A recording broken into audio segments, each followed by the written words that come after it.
The king of cakes. Chopper for the win. G'day guys, welcome back to Cakes by Chopper. Today we have the airbrushed Autobot logo. Transformers are one of my favourites, that's why I have the tattoos. What you're going to do is print out your template from the Cakes by Chopper Facebook page, cut out 2 Autobot shapes, keeping one of the templates to the side. You don't want any crumbs on it because you're going to use that on fondant. Fill your cake with whatever flavour you like. I've used some buttercream and some jam. I think this is a really nice flavour combination and it's quick and simple and usually everybody has it. Go around that and give it a crumb coat. This is going to seal in the cake and keep it nice and fresh, so you don't want to take too long to do that. This also locks in all the crumbs, so when you apply the second coat of buttercream, you've got a nice clean finish and you don't have crumbs all showing through it, you just get a solid colour. Pop it into the fridge and then you can work on your template. Once I'd cut all the pieces out, I placed them on top of the other logo, just so I knew which pieces were there and where they go in order. Now it's time for the second coat of buttercream. Put a generous amount on top and then work it down the sides, making sure you've got a nice smooth edge and crisp lines around the corners. Now it's time to roll out your fondant to the desired thickness. I go for about half the width of a pencil. I'm one of those people that don't like fondant, so I try and get it as thin as possible.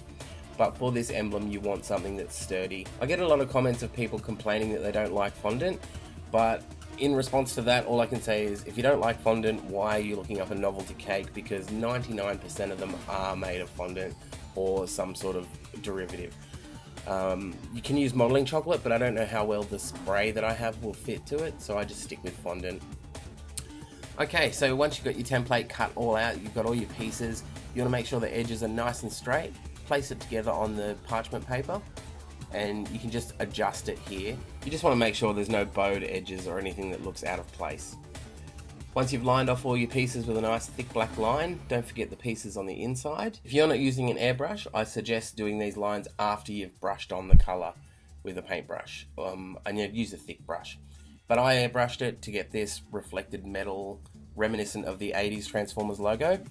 So yeah, that's what I fell in love with and that's what I wanted to recreate. I was going to leave the bottom as is, but then I decided I liked this frame sort of border around the edge. So I piped that on and then placed on the pieces from my transfer. Remember to keep the spaces between all the pieces because this is a raised out emblem. If you don't like the color of this template, this transfer, you can change it to black, silver, whatever. The Autobot logo is going to look great raised up off the cake. So I hope you like the Autobot logo. Now if you're looking for something else to watch, why not check out my friends here. On the left is Ali, in the middle is Miss Dessert Junkie with her 100th video making an olive cake, and Friggin' Boom on the right. These guys have great channels, support Aussie YouTubers, show them some love. As always, thanks for watching and I'll catch you next time.